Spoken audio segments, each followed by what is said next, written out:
Business ethics.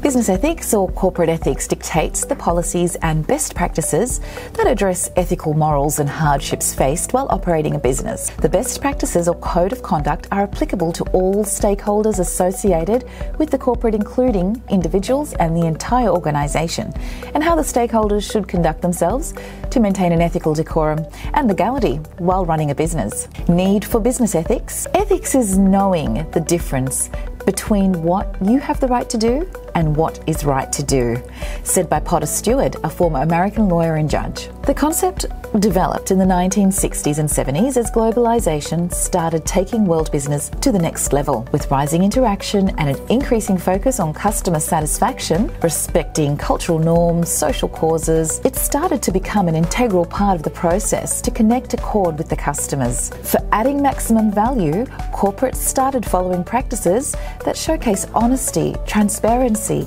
equality, integrity, loyalty, respect, compassion and fairness. For the business to operate smoothly, rules and regulations set by the company help the stakeholders to follow ethical guidelines and conduct themselves virtuously with each other. How to ethically frame a code of conduct. While framing a code of conduct, an organisation must take into consideration that the guidelines should take into considerations societal responsibilities and causes, and should be virtuous. 4 schools of thought have been in use to frame business ethics. Deontological. The theory focuses on framing code of conduct on the basis of duty or obligations, irrespective of the consequences that will stem out from following the code of conduct. Utilitarian. The utilitarian approach calls for actions that will lead to the ideal outcome for a given business scenario or problem. The actions will be based on a greater good with less impact on any stakeholder involved.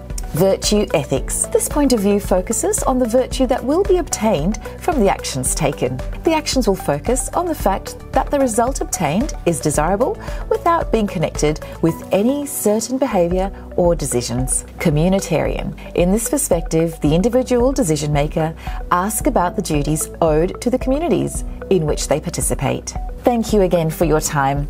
This is Sage for Kalkine's educational series.